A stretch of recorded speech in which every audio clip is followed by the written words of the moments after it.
Amém? Números, o capítulo de número 13. Se você encontrou, diga glória a Deus. Amém. Está no comecinho aí, né, gente? Dentro do Pentateuco. É muito fácil, muito simples de encontrar. Se tiver dificuldade, olha, corre para terça-feira. Nosso encontro, nosso treinamento. Se você não trabalha na hora, não estuda e pode estar aqui, não perca. Porque uma das coisas que você vai ter muito bem discernido aí é o manusear da palavra de Deus. Amém? Vamos lá, Números capítulo 13, a partir do verso 30. Então Caleb fez calar o povo perante Moisés e disse: certamente subiremos e possuiremos a terra em herança, porque seguramente prevaleceremos contra ela. Porém os homens que com ele subiram disseram: não poderemos subir contra aquele povo, porque é mais forte do que nós. Leia comigo só uma pequena frase do verso 32. Diga comigo assim: e infamaram a terra que tinham espiado. Isso, agora continua a leitura. Infamaram a terra que tinham espiado, dizendo aos filhos de Israel: a terra pela qual passamos a espiá-la é terra que consome seus moradores, e todo o povo que vimos nela são homens de grande estatura. Também vimos ali gigantes, filhos de Anak, descendentes dos gigantes, e éramos aos nossos olhos como gafanhotos, e assim também éramos aos seus olhos. Capítulo 14. Então toda a congregação levantou a sua voz. Fala comigo. E o povo chorou naquela noite, e todos os filhos de Israel murmuraram contra Moisés e contra Arão. Isso, agora eu continuo. E toda a congregação lhes disse: quem dera tivéssemos morrido na terra do Egito, ou quem dera tivéssemos morrido neste deserto. E porque o Senhor nos traz a esta terra para cairmos a espada, para que nossas mulheres e nossas crianças sejam por presa, não nos seria melhor voltarmos ao Egito? E diziam uns aos outros: constituamos um líder e voltemos ao Egito. Eles queriam um capitão para o retrocesso. Eles queriam alguém que liderasse a derrocada, a derrota, né? Um povo pode chegar a este ponto, pastor? Infelizmente pode, queridos. Nós vamos compartilhar de um tema que diz: quando há lamento em lugar de celebração. O que acontece quando, ao invés de celebrar, lamentamos ou murmuramos? E aí nós vamos entender um pouco mais a importância da gratidão. Amém?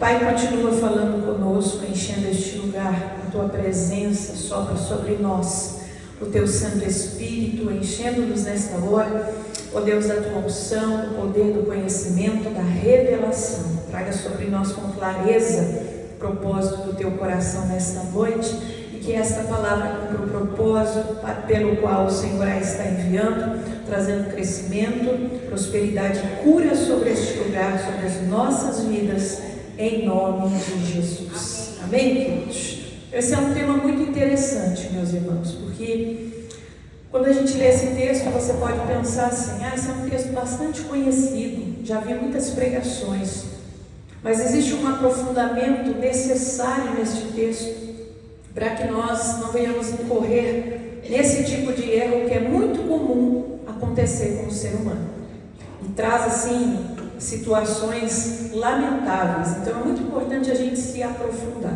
Veja você, os filhos de Israel, neste ponto que nós lemos, eles, após uma caminhada de 40 anos, lembra, uma caminhada que era para 40 dias, por conta da dura cerviz, da murmuração, toda uma geração morre no deserto, tem que nascer outra geração, os filhos daqueles que pereceram no deserto, exceto Josué e Caleb.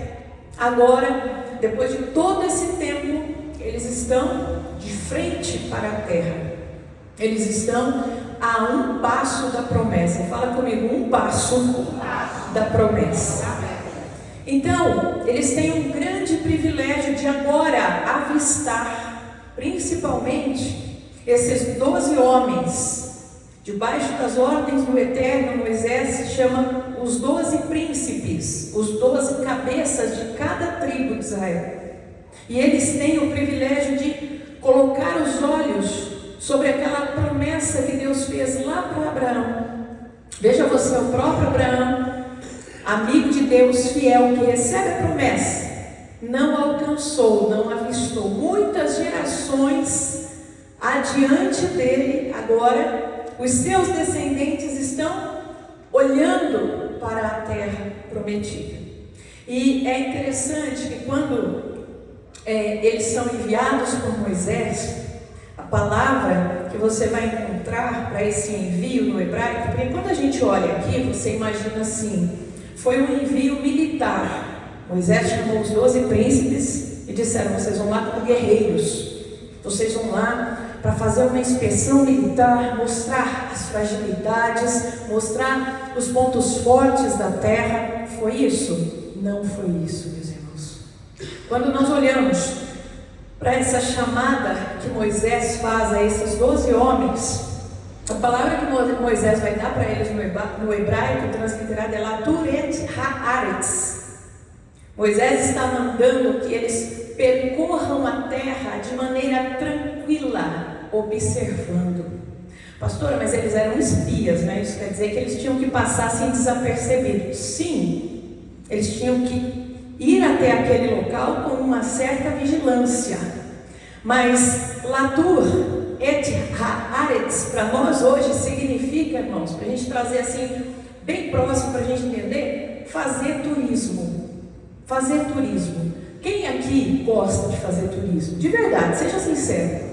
É porque se você não gostar de vez em quando passear, a gente não faz. Eu há muitos anos não faço, mas eu gosto, né? Então, se você não gostar de passear, de ter um momento aprazível, aí tem alguma coisa fora do lugar. Fazer turismo, todo mundo gosta.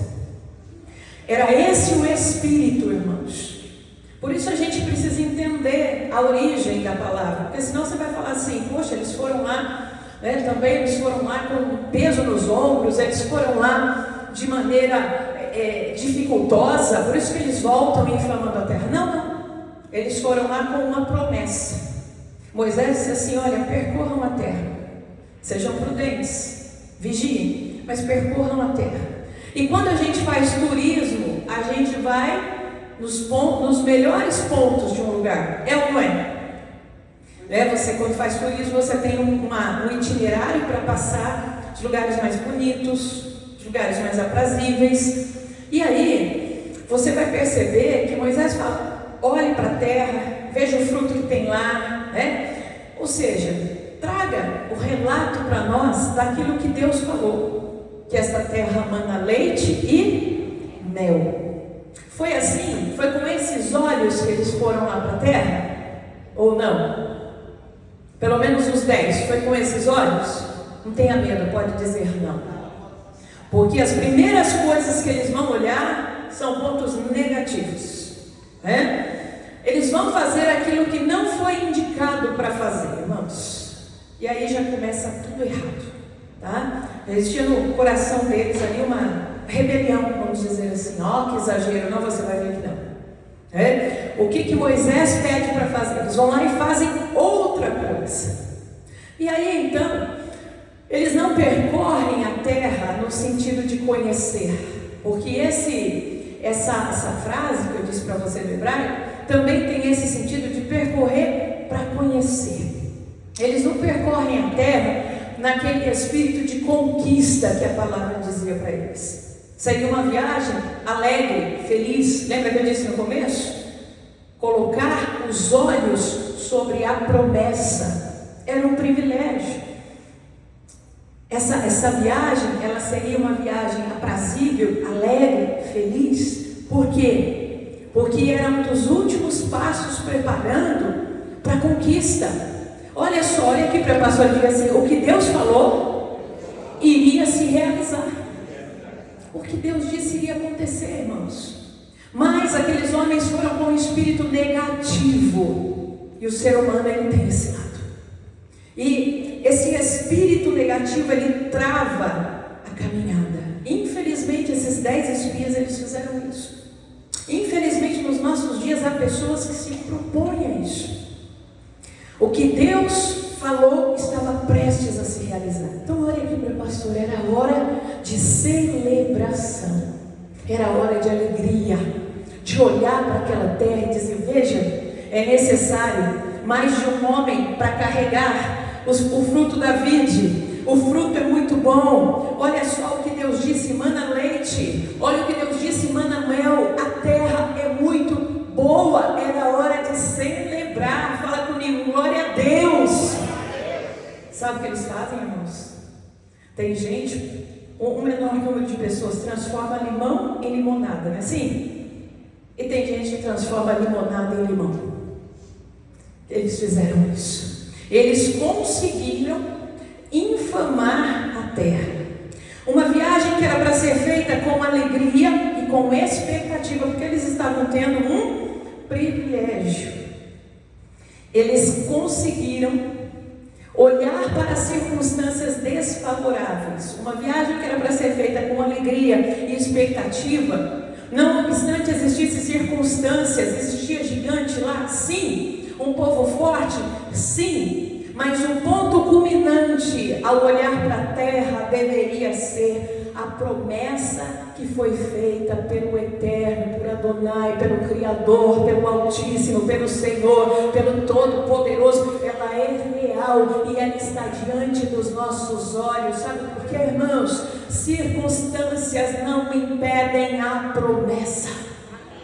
E o ser humano perde muito porque ele se limita a circunstâncias como aqueles homens se limitaram. Meus irmãos, a promessa de Deus, ela vai acontecer num campo improvável. E sabe o que acontece? As pessoas com espírito negativo, no momento que elas veem as improbabilidades ali, elas jogam lenha na fogueira. Tá vendo? Tá acabando. Tá vendo? Tá dando tudo errado. Tá vendo? Falando da empresa, vai fechar, tá vendo? A família vai quebrar, olha o estado que está. Isso é infamar a promessa de Deus. Mas existe sempre uma voz. Veja, a proporção é bem menor. 10 estavam ali, fazendo morrer o coração do povo.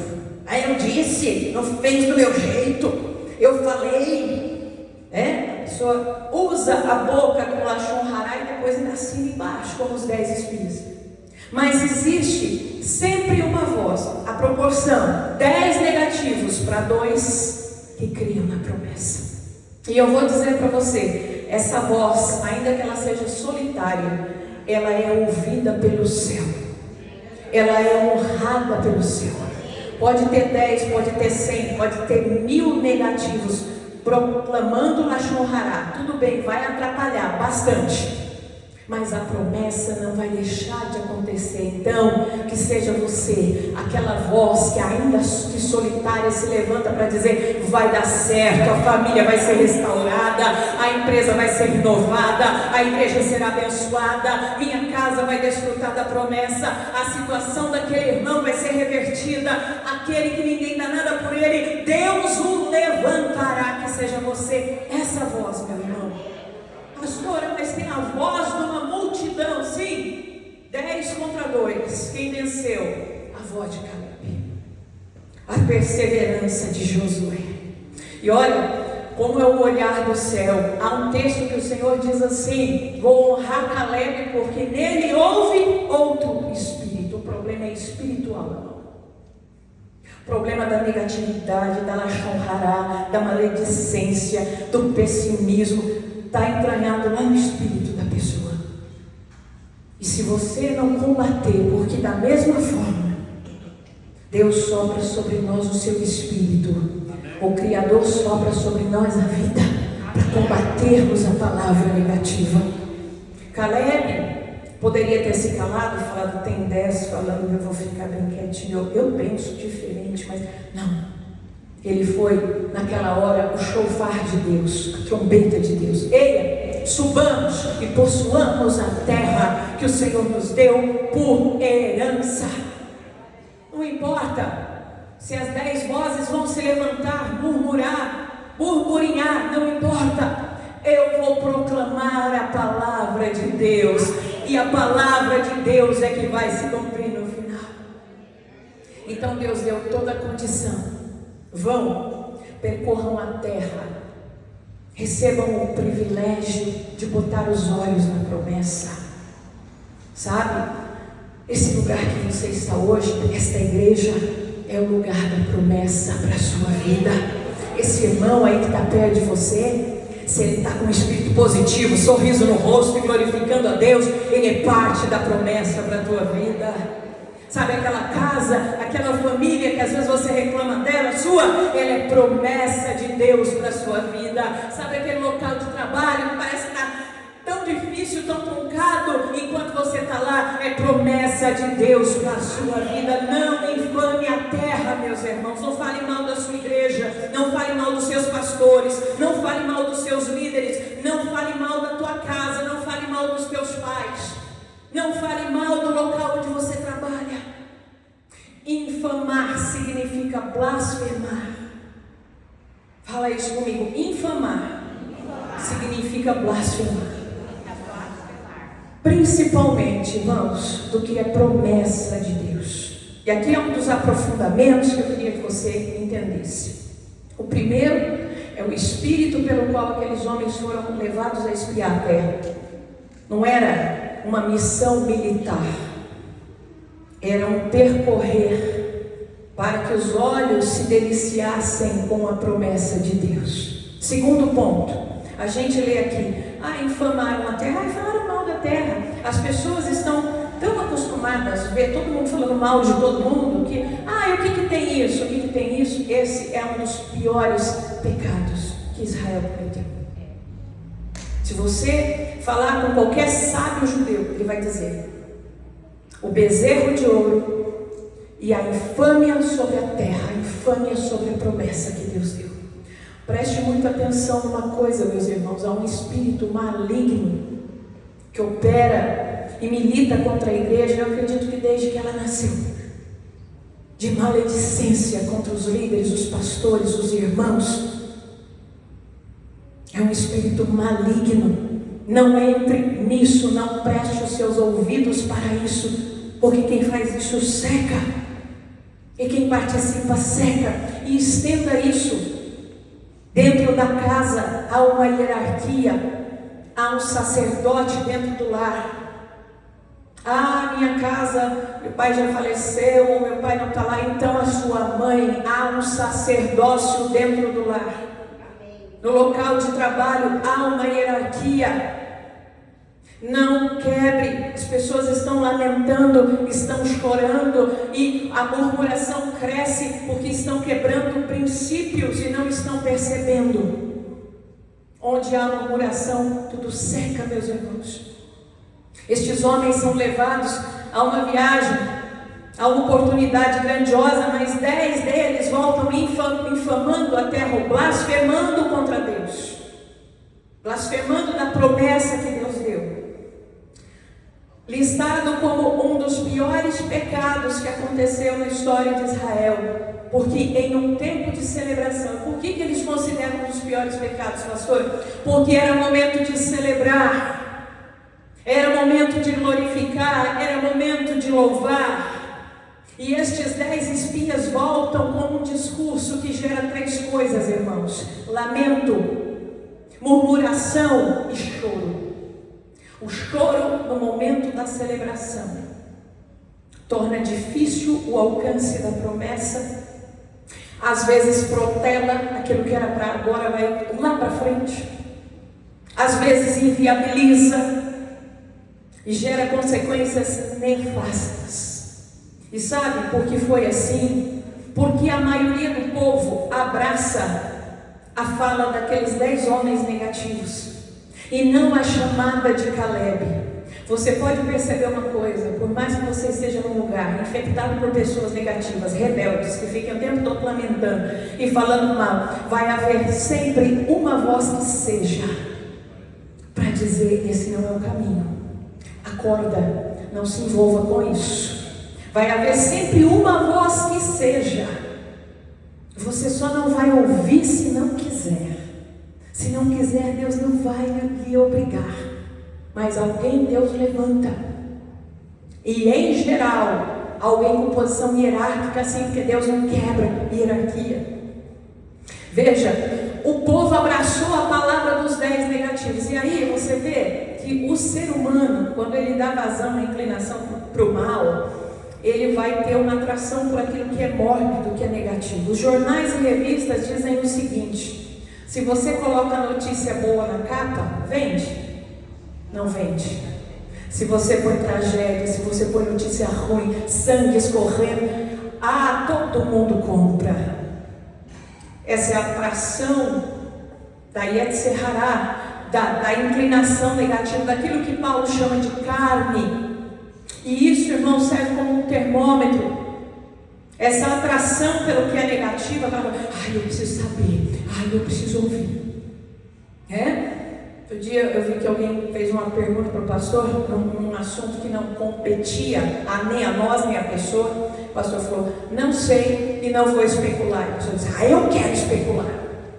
Especular, fofocar, maldizer, né? Então, irmãos, você vai criando um filtro e um discernimento com isso. Graças a Deus, nem eu quero especular nada. Saber nada que não esteja dentro do espectro de Deus, das nossas vidas, para a gente tratar. E seja assim você também, meus irmãos. Esse gosto, essa curiosidade mórbida pela vida do outro, pelas coisas ruins. Ou soube de alguma coisa, nem sabe, mas foi por isso. Tive aqui uma revelação que a pessoa está vivendo isso por causa daquilo. Meu irmão, cuidado. Essas coisas custam caro. Porque além de você estar criando uma coisa, você está julgando o outro. E isso é uma árvore, né? Tem, infelizmente, muitos frutos ruins, não dá para a gente alertar de tudo aqui. Agora, o que eu quero que você preste atenção: a troca da celebração, da alegria, pela murmuração, pelo choro, gerou uma data histórica, que essa semana ainda foi lembrada, o Tisha B'Av. O que é isso, pastor? Dia 9 do mês de Av. Quem acompanha com a gente o calendário bíblico, nós lá pelo dia 14 ou 15 saímos do mês de Tammuz, né? Nós respeitamos o calendário civil gregoriano, mas espiritualmente trabalhamos ativamente com o calendário de Deus, o calendário bíblico. Nós saímos do mês de Tammuz, entrando no mês de Av. Celebramos aqui a cabeça do mês. E dia 9 de Av, quem também está comigo aqui no treinamento, já viu essa lista rápida que eu vou te dar? De acontecimentos que ocorrem no dia 9 de Av. Para o povo judeu, deu acontecimentos trágicos, sabe por quê, irmãos? Esse dia que os espias voltam infamando a terra, que dia que você acha que foi? Diante de tudo que eu acabei de falar?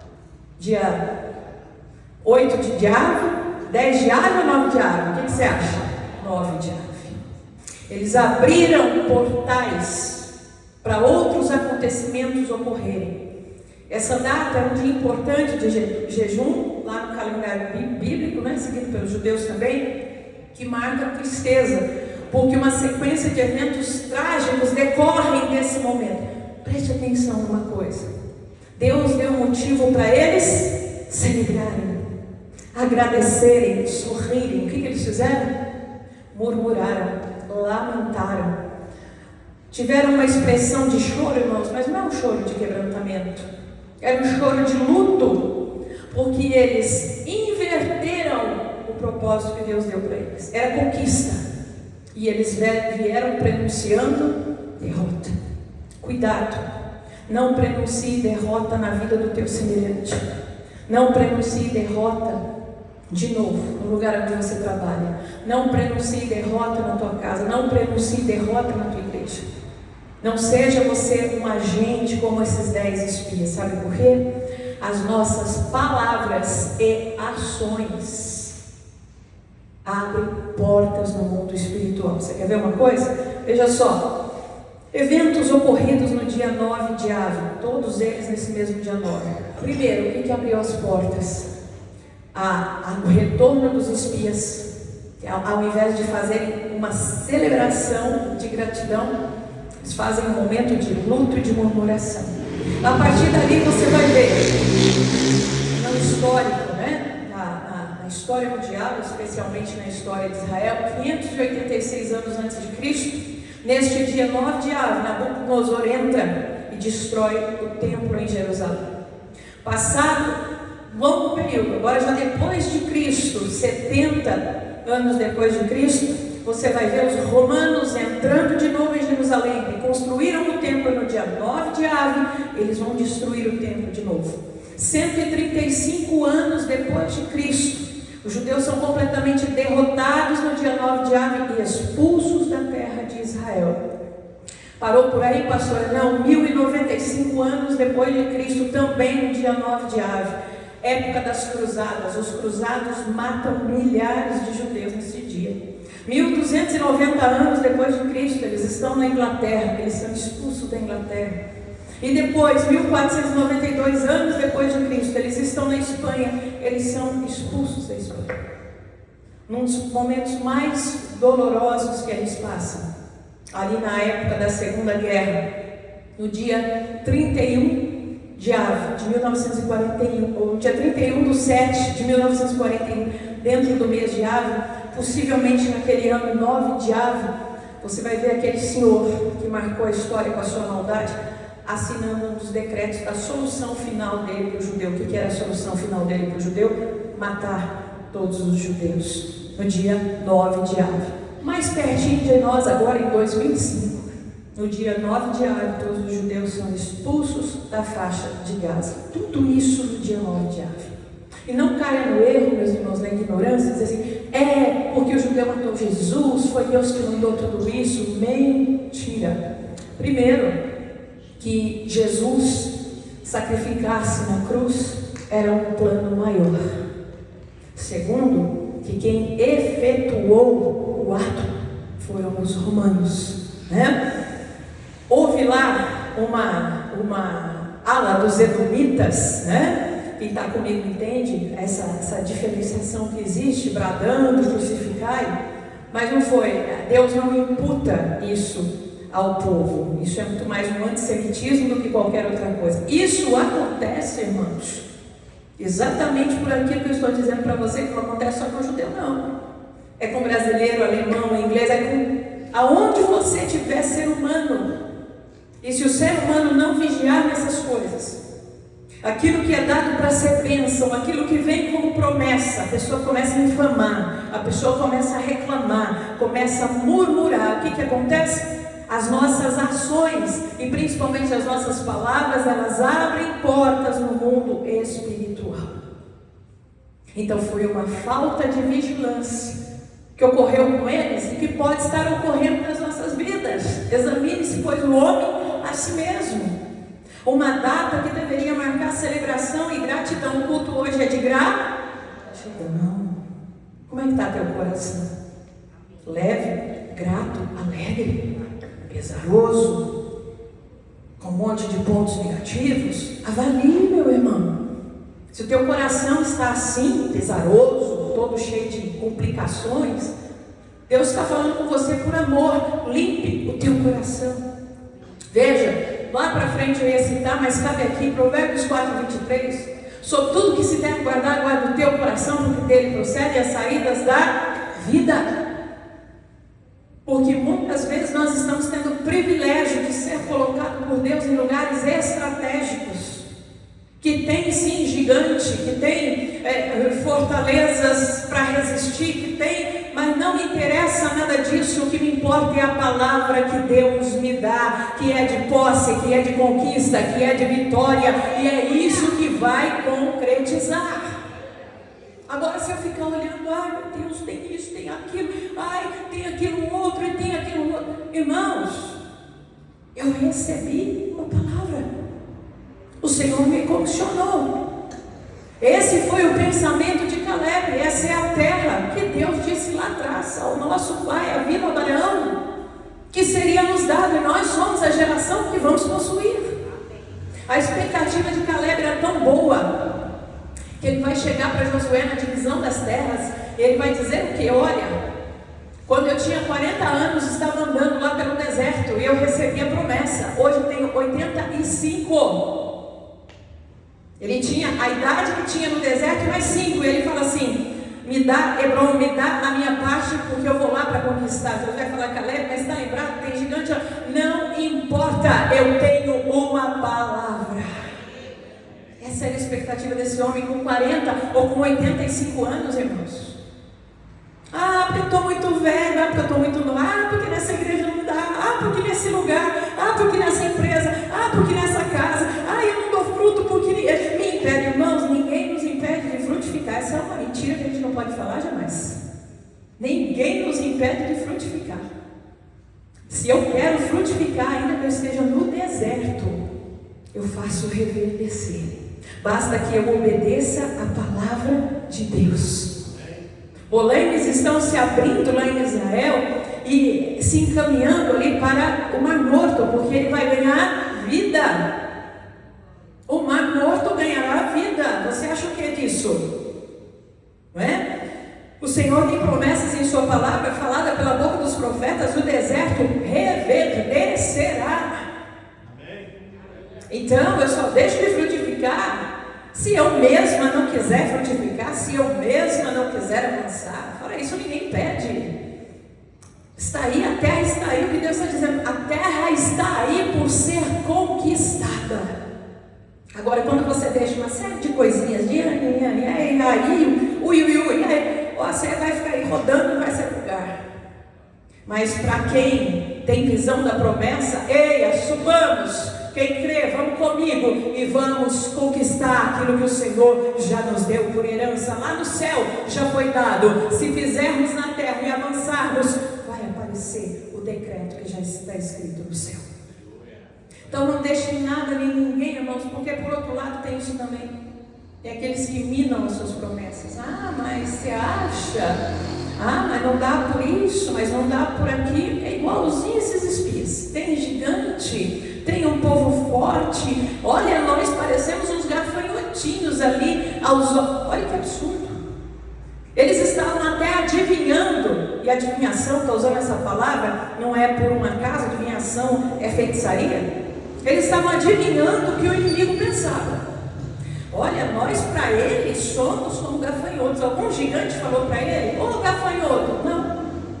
Ele já estava no nível de adivinhar o que o inimigo pensa. E aí começa a potencializar. Tem isso também, gente. A pessoa potencializa o inimigo. Porque ele está fazendo. Porque isso. Porque aquilo. Sim, e fica rodando lá os 40 anos. Nós temos que entender que se não damos brechas. Eu gosto muito e cito muito o texto de João, capítulo 14, verso 30. Jesus alerta os apóstolos: o príncipe desse mundo vem aí, mas ele nada tem em mim. Ele nada tem, então não me preocupa. A minha missão eu vou continuar cumprindo. E o que aconteceu? Jesus foi vencedor na sua missão e o príncipe desse mundo tomou o rumo que tinha que tomar. Tem outros rumos ainda, que no tempo certo ele tomará. Então, não pare, meu irmão. Não dê ouvidos àqueles que minam a promessa de Deus na sua vida, na sua casa, na sua profissão, na sua vida sentimental, na sua igreja. Não dê ouvidos. Veja só, essa data deveria ser marcada por celebração e gratidão pela posse da terra, mas tornou-se um histórico de tragédias por causa da murmuração e do choro. Cuidado, palavras e ações abrem portais no mundo espiritual. E aí façam uma reflexão rápida. Como é que tem sido na sua vida? Pense uma coisa comigo antes de você refletir. O caminho que conduz à promessa é sempre um deserto, irmãos. Não é mar de rosas. Vocês aqui vivem palavra, vocês já sabem disso. Não é mar de rosas, é um deserto. As circunstâncias que envolvem essa caminhada, elas também são desafiadoras. Sabe que quando eles olharam lá, eles viram gigantes, eles viram um povo forte? Porque Deus ia manifestar a glória dele, através deles, que se sentiam gafanhotos, se viam como um povo menor. Deus iria manifestar a glória dele, derrotando aquele povo, ou aqueles povos, mostrando que não foi na força de Israel, mas no poder do Deus que os escolheu, do Altíssimo. Deus sempre fez isso. Veja, Saul tinha um exército até que considerável. A Bíblia diz que o rei Saul, ele era o homem mais alto ali, né? Ombro a ombro, ele era o homem que se destacava em Israel. Devia ser um rei de porte, né? Uma altura elevada, forte. E assim todo o seu exército. Os próprios irmãos de Davi que estavam naquele exército tinham todos porte de soldados. E aí existia aquele gigante único ameaçando. Se todo aquele exército fosse contra aquele gigante, embora ele fosse um gigante, e o exército vencesse, seria notícia no dia seguinte? Seria, mas nada tão estrondoso, porque afinal de contas era um exército. Mas o exército se acovardava. Precisou vir um menino, ainda na fase da adolescência? Deus nem mandou um menino gordinho, fortinho, para deixar bem debilitado mesmo. A Bíblia diz que franzino, né? Esguio, magrinho, a ponto do gigante zombar dele. Aquele único menino, pelo poder do Deus Criador, colocou aquele gigante no chão e o derrotou. Não foi assim? Gideão vai para a batalha, tem 10 mil homens. O Senhor fala, é muita gente, vamos diminuir isso? E tira 22 mil no começo, né? Já diminuiu para 10, 22 mil. Aí Deus tira, fica 10 mil. Aí Deus fala, ainda é muito, 300 de Deus.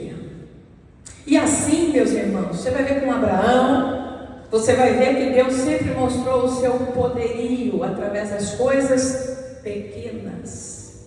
Então, entenda que o caminho para a promessa é deserto. Quando a gente enxerga a promessa, tem situações desafiadoras, e aí então você reflete, qual tem sido a sua reação diária, das coisas menores até as maiores?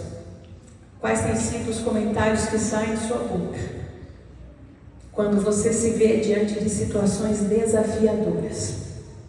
Você tem se lembrado da palavra? E se é uma promessa? Eu não estou falando de coisa que não for para você. Você sabe o que é para você e o que não é para você.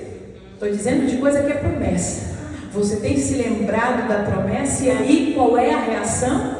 Celebração e gratidão ou murmuração e choro? Qual é a sua reação, meu irmão? Tome cuidado com isso. Hoje existe no mundo uma proliferação de maledicência em todos os sentidos, gente. Poucas situações, se você falar de internet, se você falar da conversa das pessoas, poucas situações proveitosas de uma boa conversa. É ou não é? A gente vê muito burburinho em todos os cantos. E isso é uma tentação para que você, isso aí mesmo, vai dar nada certo. Às vezes a gente é tentado. Há situações, principalmente hoje nós vivemos uma inversão de valores em todos os aspectos, e a gente é tentado.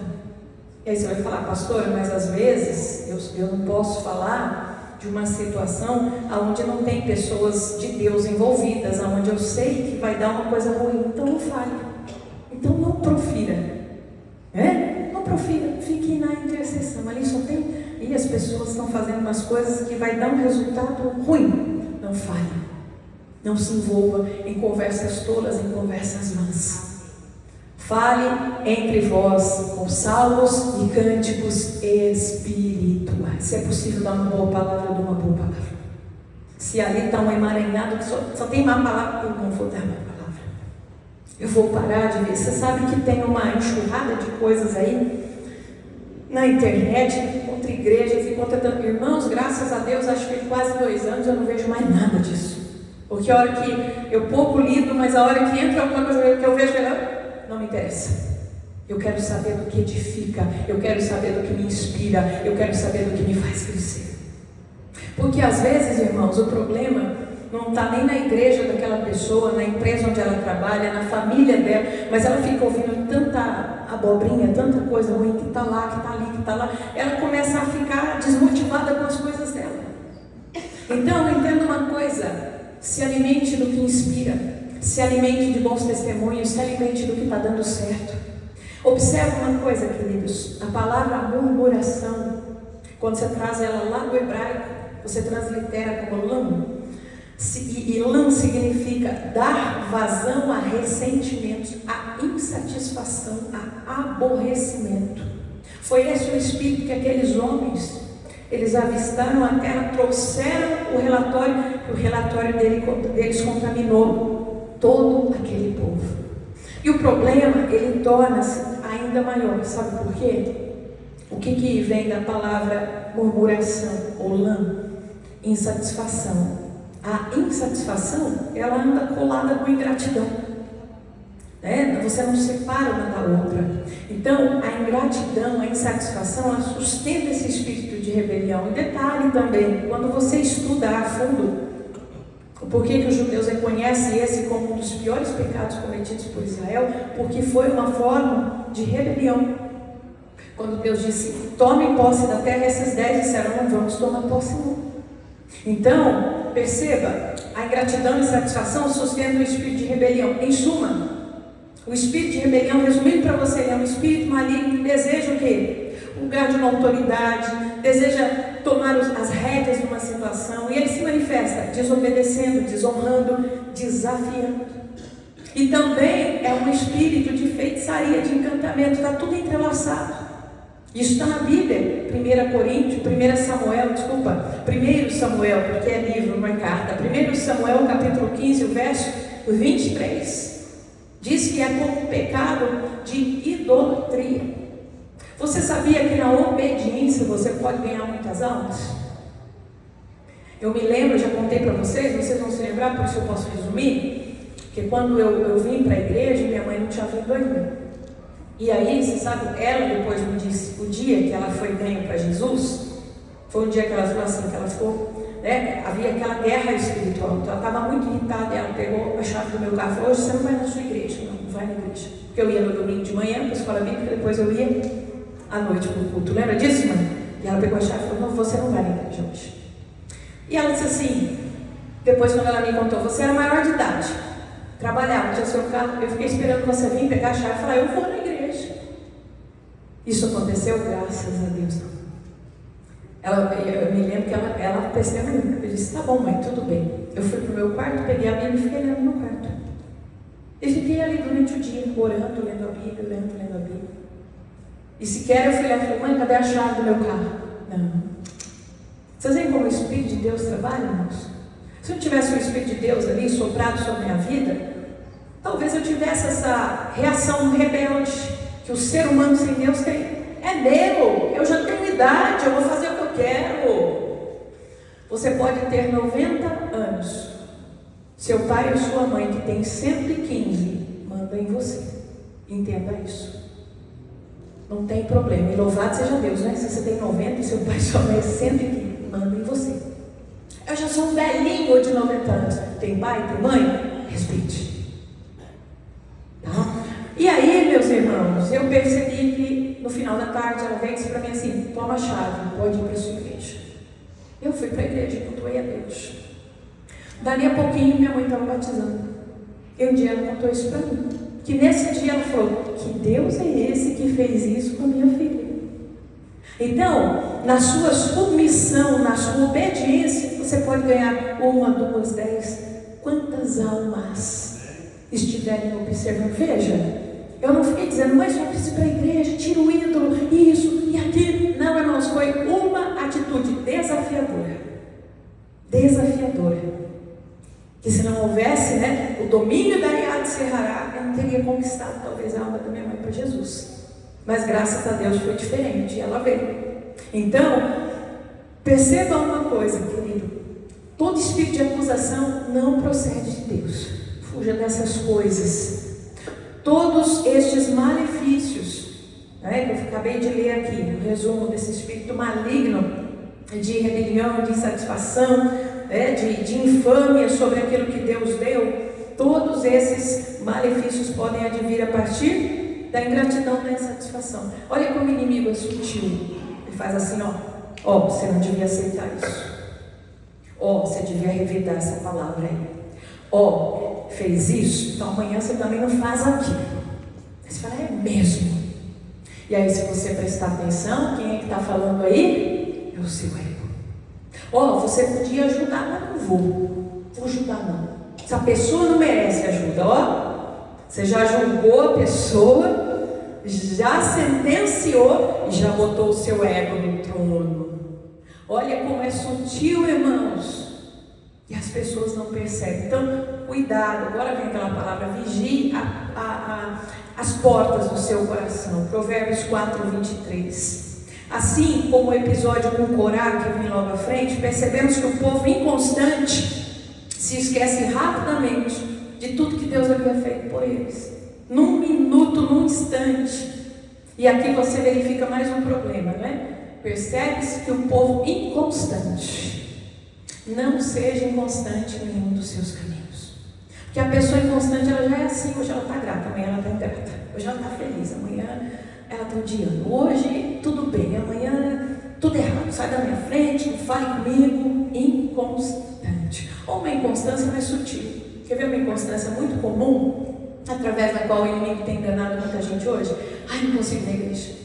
Menina, você encontra a pessoa: menina, faz um mês que eu não vou na igreja, mas é a minha correria. Lembra que eu falei da deusa correria?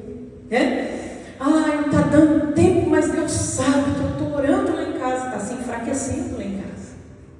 A inconstância no congregar, no reunir, no orar, no se fortalecer. Observe uma coisa, querido, eu estou indo para o final. Nós podemos tratar com nossos problemas de diversas maneiras. A primeira forma é a mais comum, tentando resolver tudo com os nossos recursos. Surgiu uma situação: não, já sei o que fazer, da nossa maneira, da nossa vontade. Seria melhor assim, Senhor. Às vezes até na oração, assim: se o Senhor fizesse assim, seria tão bom. Por que o Senhor está fazendo assado? Às vezes, irmãos, é até um trabalhar de Deus na nossa vida. Porque a gente estava conversando ainda há pouco. O trabalhar de Deus é muito profundo. E são poucos que se aprofundam na palavra. E às vezes, mesmo a gente se aprofundando, os pensamentos de Deus, eles são tão mais altos. Não é isso que ele fala em Isaías 55? Os meus pensamentos são mais altos do que os vossos pensamentos. Você imagine Moisés, gente. A vida dele virou assim, num instante. Ele estava lá, príncipe do Egito, o filho da princesa, perto do rei. Agora, daqui a pouco, Moisés vê uma agressão contra o hebreu, ele vai defender, mata o egípcio.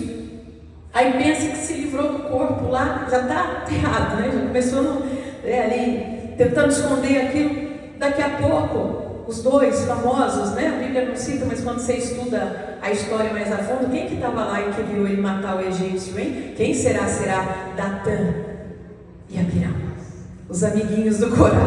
É assim, gente. E aí, por isso que lá tem uma língua comprida no futuro que fala: o que vai fazer, Moisés? Vai matar a gente também, igual você matou um egípcio? Olha o que aconteceu com ele, gente. Ele acabou cometendo ali um assassinato. Agora ele se vê numa situação que ele precisa fugir do Egito. Ele foge do Egito, ele cai aonde? Midian. E agora? Ele é príncipe? Não. Ele vai fazer um dos trabalhos que são considerados mais subalternos. Ele vai pastorear o rebanho do Jetro. Quantas vezes será que Moisés pensou: o que aconteceu comigo, Senhor? O que eu fiz de errado? Porque ele começa a ter memórias daquilo que ele aprendeu com o pai hebreu. O que eu fiz de errado? Por que eu estou aqui nesse lugar, meu Deus? Porque ele era o libertador de Israel. Aquela redenção que já apontava para o que Jesus faria por toda a humanidade. Moisés era uma tipificação. Olha o privilégio. Mas como é que ele podia agradecer saindo do palácio e agora ele estava lá nos lugares desertos cuidando? Então, irmãos, até quando nós não entendemos, nós devemos glorificar a Deus.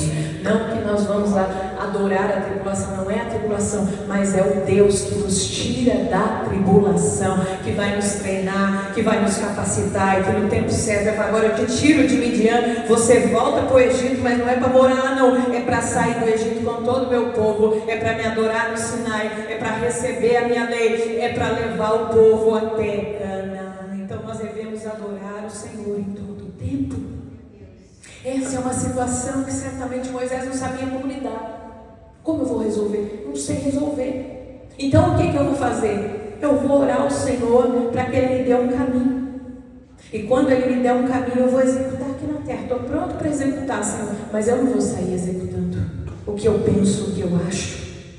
Essa é a forma mais comum, irmão. As pessoas vão tentando resolver, vão tentando dar o seu jeito. Agora, a segunda maneira e mais rara é a correta. Como lidar com o problema? Buscando ao Senhor, entregando tudo a Ele. Aquilo que Ele já me deu o caminho, eu vou resolvendo, eu vou fazendo. Aquilo que eu não sei como resolver e Deus ainda não me deu o caminho, eu vou continuar na intercessão, mas em todo o tempo reconhecendo a bondade do Senhor, porque Ele é bom em todo o tempo. Por fim, meus irmãos, aos espias foi entregue uma missão, um trabalho que a gente pode dizer até aprazível: percorrer a terra, avistar tudo que tinha de bom ali. E existem duas maneiras da gente executar um trabalho, porque esta mensagem ela está nos conduzindo a viver uma vida de gratidão. Então, aos espias foi entregue um trabalho. Trabalhos são entregues nas nossas mãos o tempo inteiro. Sabe as coisas que você faz lá na sua casa? Cuidando da sua casa, limpando a comida, né? As tarefas repetitivas, que às vezes, né, a mulherada, os homens que gostam de cozinha passam por isso também, né? Toda hora tem louça para lavar. Acabei de lavar, já tem louça de novo para lavar. Não, eu tenho que limpar a mesa outra vez. Acabei de fazer a comida agora, vou fazer comida de novo daqui a pouco, está na hora de comer outra vez. Mas faça glorificando a Deus. Sabe lá no seu trabalho? E fala: meu Deus, eu fiz ontem isso aqui, deixei certinho, veio alguém lá, mas fez tudo errado, vou ter que arrumar. Glorifique a Deus pelo seu trabalho, por essa missão, por essa tarefa que vem nas suas mãos. Ministerialmente falando, oh meu Deus, a gente estava avançando, aí de repente veio um sopro, um terremoto aqui, nós vamos ter que refazer tudo de novo, vamos começar esse grupo de novo, vamos começar esse departamento outra vez. Faça glorificando ao Senhor. Sabe por quê, irmãos? Aos espias foi entregue uma missão, um trabalho. Para nós todos os dias são entregues missões e trabalhos. Algumas têm a ver com o reino, outras têm a ver com a vida secular. Todas elas faça glorificando a Deus, porque existem duas maneiras de você executar um trabalho. Aqui vai o último conselho da palavra nessa noite. E eu gosto muito de trazer do hebraico, porque o hebraico fala muito profundo com a gente, né? Se você olhar no hebraico, a palavra trabalho, você vai ler avad, que significa o trabalho feito visando a glória de Deus, não um trabalho feito para o proveito próprio. Isso é só na igreja? Não, isso é em todo lugar. Lá no meu serviço, vou falar isso aqui não compete a mim, meu chefe nem vai saber que sou eu. Lembre-se de uma coisa: tudo que você faz lá, faça para a glória de Deus. Na minha casa, eu não vou arrumar aqui de novo não, acabei de arrumar, vocês bagunçaram, vou fazer de novo não. Arruma para a glória de Deus, sabe? Fica mais leve. Na igreja, tem ninguém olhando agora, será que eu ajeito isso aqui? Ajeita para a glória de Deus. Eu estou aqui agora em casa intercedendo todo mundo, Deus está pondo no meu coração. Estou orando para os pastores, estou orando, está vindo o nome dos irmãos aqui que eu nunca orei, vou orar também, ninguém vai saber. Faça para a glória de Deus. Isso é o que você chama de avad. Agora você tem uma outra palavra no hebraico para trabalho, é o eved. O que é o eved? O eved refere-se ao trabalho árduo, difícil, realizado pelo homem que não reconhece, não glorifica a Deus. Ele fala: eu que não acordo para trabalhar para ver, Deus me dá, eu que não vou à luta para ver, eu que não uso minha inteligência, eu que não... E aí a pessoa se esquece que se o rim não funcionar, ela não trabalha, o fígado não operar, ela não trabalha, se a mente não estiver boa, ela não trabalha. Qual é o poder que nós homens temos sobre a nossa saúde? Zero, nenhum. Quem é que nos dá saúde e força para trabalhar? É o Deus Criador dos céus e da terra. Por isso, a Ele toda a honra, toda a glória, pelos méritos que nós recebemos, nós devemos entregar a Ele, porque tudo vem dEle e para Ele deve retornar com gratidão, com glória e com celebração, meus irmãos.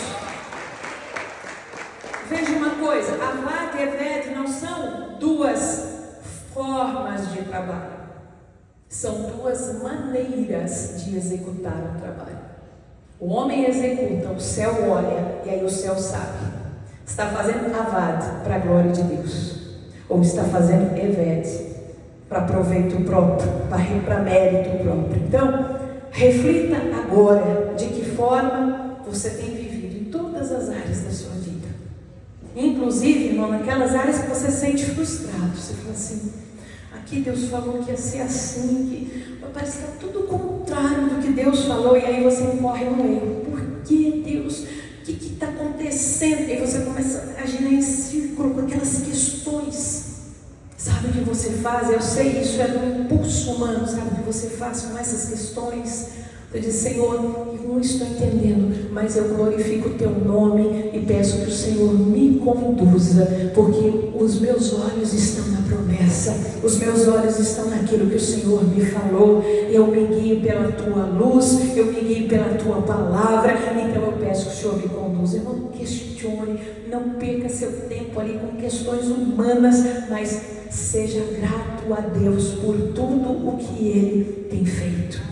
Avalie se você tem lamentado dizendo não vai dar, ou se você tem celebrado agradecendo ao Senhor. Essa é a palavra que eu quero trazer para você aqui. Creio que com a inspiração do Espírito nessa noite de gratidão, nós vamos orar sobre essa palavra agora. Vamos aplaudir ao Senhor, nos despedindo aqui de quem nos viu pelo vídeo. Que Deus abençoe. O pessoal do louvor pode chegar aqui, nos mate. Nós vamos louvar a